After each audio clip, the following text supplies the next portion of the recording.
साध संगत जी, अंतर में चमत्कारी दिव्य दृष्टि की जानकारी होना बहुत ज़रूरी है। हमारे अंतर में दिव्य दृष्टि कि हमें किसी को समझ नहीं है, लेकिन हमें पता चल जाए कि दिव्य दृष्टि क्या है। दिव्य दृष्टि यानी उस दिव्य को देखना, उस ब्रह्म को देखना। वो ब्रह्म हमें समझ आ जाए, उस ब्रह्म को हम देख सकें, ऐसी दिव्य दृष्टि। और रुड़झुड़ का बाजा यानी उसकी आवाजें, उसे भी सुनना हमारे लिए बहुत जरूरी है। दोनों बातें एक सी हैं, दोनों में ही तत्वज्ञान छुपा हुआ है। जैसे पहली बात कही गई कि चमत्कारी दिव्य दृष्टि, इसे उदाहरण के तौर पर समझो। कहते हैं गीता के एक प्रसंग में महाराज श्री कृष्ण ने अर्जुन को तरह तरह से समझाया, लेकिन वो नहीं समझा। तो उन्होंने उसे कहा कि मैं तुम्हें एक दिव्य दृष्टि देता हूं, जिससे तुम मेरे स्वरूप को देख सकते हो कि मैं कौन हूं। और उसके बाद उन्होंने अर्जुन को विराट रूप दिखाया। जब अर्जुन ने उस विराट रूप को देखा, तो उसके बाद जब अर्जुन ने आंखें बंद की, तो उसके बाद भी उन्हें वो विराट रूप अपने अंदर भी नजर आया। आंखें खोलकर उन्होंने उस विराट रूप को देखा, और आंखें बंद करने के बाद भी उस विराट रूप को अपने अंदर में जाकर भी देखा। बाहर देखा, ये बात समझ आती है। क्यों देखा? क्योंकि उन्होंने दिव्य दृष्टि दी थी, इसीलिए उन्होंने बाहर जाकर आंखें खोली, तो महाराज श्री कृष्ण के विराट रूप के दर्शन हुए। उन्होंने जिधर जिधर अपनी गर्दन को मोड़ा, जो लोग जिस रूप में खड़े थे, उन सभी में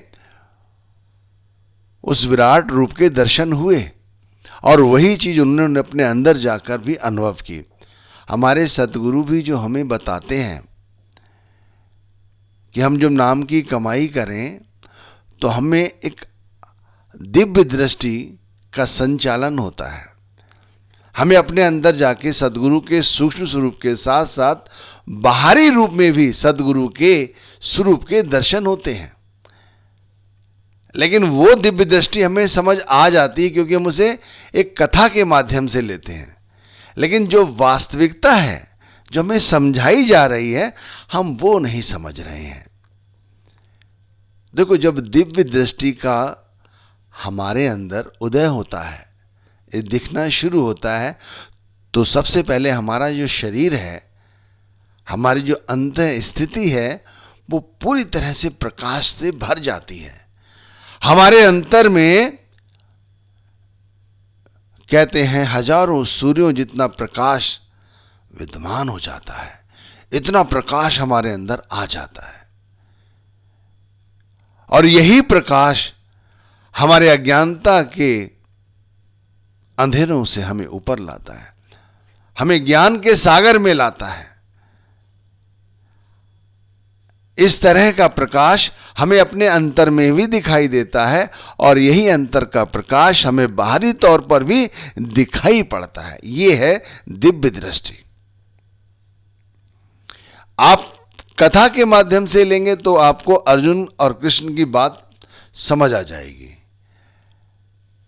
वास्तविकता के रूप से लेंगे तो यहां भी हमारे सद्गुरु हमें दिव्य दृष्टि के विषय में बहुत कुछ समझा रहे हैं, लेकिन हम समझ नहीं पा रहे हैं।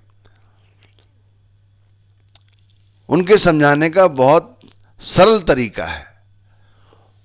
आप समझो, अब वो दोबारा युग तो आने वाला नहीं है। इस युग को कलयुग कहा गया है। यहां पे सद्गुरु परमात्मा का ही स्वरूप है, और हमें वो बड़े अच्छे तरीके से समझा रहे हैं कि अपने अंदर जो दिव्य दृष्टि है, जिसे हमने बंद किया हुआ है, उसे खोलो। अपने अंदर जो प्रकाश का जो सागर है उमड़ा हुआ, उसे आंख खोलकर देखो। अंतर में भी दिखाई देगा, जैसे अर्जुन को अपने अंतर में ही दिखाई दिए, और बाहर भी दिखाई दिए, बाहर भी दिखाई दिए, ये तो समझ आता है। और अंतर भी दिखाई दिए, इस तरह हमें भी अपने अंतर और बाहर दोनों तौर पर ये दिव्य दृष्टि के माध्यम से सद्गुरु के सूक्ष्म स्वरूप को हम देख सकते हैं। अब दूसरी बात आती है कि रुणझुण का बाजा। तो भाई इस रुणझुण के बाजे को भी समझना जरूरी है। हमारे अंतर में शब्द गूंजता है, हमारे अंतर में शब्द गूंजता है, शब्द की गूंज ही संगीत का रूप बन जाती है। ये बाहरी संगीत से बिल्कुल उलट है। अब बाहरी संगीत में हम क्या देखते हैं कि बाहर लोग बाजा बजाने वाले आते हैं और बाजा बजाते हैं, और वो बाजा बजाते हैं और हम उन्हें देख रहे हैं कि वो बाजा बजा रहे हैं। ये बाहरी संगीत हुआ। लेकिन ये संगीत ज्यादा देर तक नहीं चलता और बार बार इस संगीत को सुनने से मन ऊब जाता है, मन कुछ और चाहता है। अब बिल्कुल उलट लेके चलो अंतर के रुणझुण के बाजे को, तो इसे ऐसे समझो कि यहां पर जो बाजा बज रहा है वो तो सुनाई पड़ता है, लेकिन बाजा बजा कौन रहा है ये हमें बिल्कुल दिखाई नहीं पड़ता। कौन बाजा बजा रहा है हमें बिल्कुल दिखाई नहीं पड़ता, और यहां पर मन ऊब जाता है बाहरी तौर पर। उस बार बार संगीत को सुनने से यहां मन ऊबता नहीं है, मन और उतरना चाहता है और उतरता है, और आत्मा मन की कैद से सदा के लिए आजाद हो जाती है। अंतर में इस संगीत को सुनना ही रुणझुण का संगीत कहा गया है। यह संगीत अंतर में गुंजार करता है। यह संगीत कहां से आता है पता नहीं, इस संगीत का स्रोत क्या है कुछ नहीं पता, लेकिन माध्यम जरूर है सद्गुरु के नाम की कमाई। ज्यादा ध्यान करो तो लगता है यह संगीत हमारे सीधे कान से आ रहा है, ज्यादा और विचार करो तो कभी लगता है उल्टे कान से आ रहा है, कभी लगता है शरीर के इस हिस्से से आ रहा है, कभी उस हिस्से से आ रहा है। भाई ये शरीर के किसी भी हिस्से से आ सकता है। ये अनहत का नाद है, रुणझुण का संगीत है। यह संगीत बजाने वाले हमें दिखाई नहीं पड़ते, लेकिन भाई कहते हैं जो संगीत को सुनता है, यह अनहत नाद को सुनता है, वो तीनों लोक से भी ज्यादा आनंद भरा जीवन व्यतीत करता है। कहते हैं 3 लोक का जितना आनंद प्राप्त नहीं होता, अगर किसी को वो सिंहासन प्राप्त हो जाए उसे भी उतना ये सुखदायक नहीं होगा, आनंददायक नहीं होगा जितना इस पृथ्वी पर इस रुणझुण का संगीत सुनने पर हमें लाभ प्राप्त होता है। ये रुणझुण का संगीत अंतर में सुनने से हमेशा के लिए हमारा आनंद और मस्तीपूर्ण जीवन हो जाता है। ऐसी मस्ती जो भाई दुनियादारी से बिल्कुल उलट है। इसे सुनने वाला विषयों से आसक्त हो जाता है, विषयों से उसकी कोई आसक्ति नहीं रहती, विषयों की ओर से वो अनासक्त हो जाता है, उसकी आसक्ति खत्म हो जाती है। इसे सुनने वालों के पापों का बोझा खत्म हो जाता है। हर समय सद्गुरु की याद बनी रहती है। दिन भर काम धंधे करते हुए भी अंतर में ये रुणझुण का संगीत बजता रहता है। हमारा मन जो वाद विवादों में उलझा हुआ है, उन वाद विवादों में फिर नहीं उलझता। जो मिला है उसी में संतोष रखता है। अपने परिवार में, अपने कारोबार में, अपनी नौकरी में, अपने रंग रूप में, अपनी बुद्धि में, अपने विवेक में, हर चीज में परमात्मा से, सद्गुरु से किसी तरह की शिकायत नहीं करता। ये रुणझुण का संगीत बड़ा प्यारा है। कहते हैं इसे सुनने से मन से ईर्ष्या निकल जाती है, लोगों में अच्छाई दिखाई देती है, लोगों में प्यार दिखाई देता है।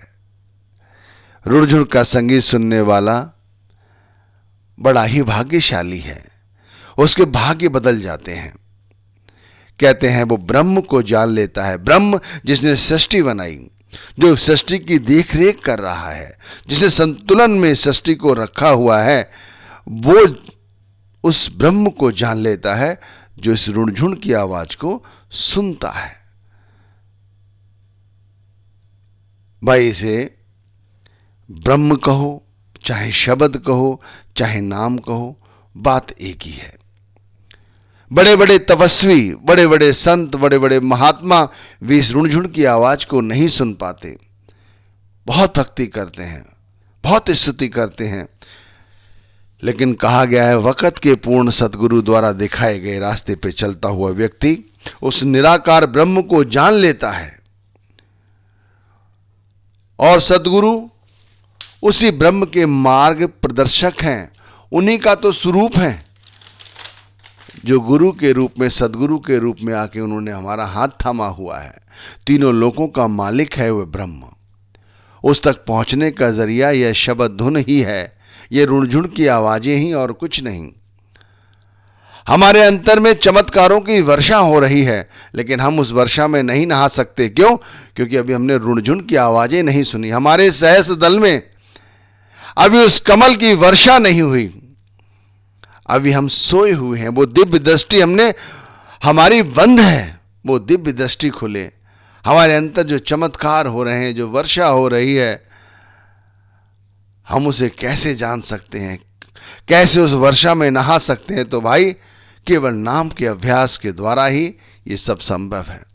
नाम के अभ्यास से ही शब्द धुन प्रकट होती है। ध्यान रखिए, नाम के अभ्यास से जरिया केवल एक ही है, नाम का अभ्यास, नाम की कमाई, नाम का सुमिरन करना, बार बार नाम का सुमिरन करना। एक बार शब्द धुन प्रकट हो गई तो भाई ये दिव्य दृष्टि भी खुल जाती है। अनंत का नाद सुनना ही देवने लगता है। सहज दल कवल खिल जाता है। आत्मा मन की कैद से आजाद हो जाती है। आत्मा जो अपना मूल भूल चुकी है, वो अपने मूल को पहचानने लग जाती है कि आत्मा का मूल है परमात्मा और आत्मा रहने वाली है उस सचखंड की। वो अपने मूल को जानने लेती है और आत्मा परमात्मा का मिलाप हो जाता है। फिर कोई विछोड़ा नहीं रहता, सदा के लिए समाप्त हो जाता है। ये दूरियां खत्म हो जाती हैं। भाई एक बार अपने अंदर सहज दल कवल को जगाओ, अपने अंदर उन रुणझुण की आवाजों को सुनने की कोशिश करो। दिव्य दृष्टि जो मिली हुई है हमें, उसे खोलो। अभी दुनिया के हालातों से डर लगता है। मुश्किल सामने आते ही हम कांप जाते हैं, लेकिन एक बार भाई गुरु से मिलाप हो गया, नाम के साथ सानिध्य हो गया, दिव्य दृष्टि जाग गई, सहज दल कवल के अंदर रुणझुण की आवाजें हमें सुनाई देने लग गईं, तो फिर भैया इससे बड़ी और भक्ति क्या होगी? आप सोचो तो सही। हम अंतर के सुखों को जान लेंगे यदि हमने अपने अंतर में इस दिव्य दृष्टि को जान लिया तो। अंतर के सुखों को जान लेंगे यदि रुणझुण की आवाजों को सुनने लग गए तो। शब्द धुन सुनने से अंतर में सुख की वर्षा होती है। दुख सदा सदा के लिए दूर हो जाता है। नेगेटिविटी हमेशा के लिए खत्म हो जाती है।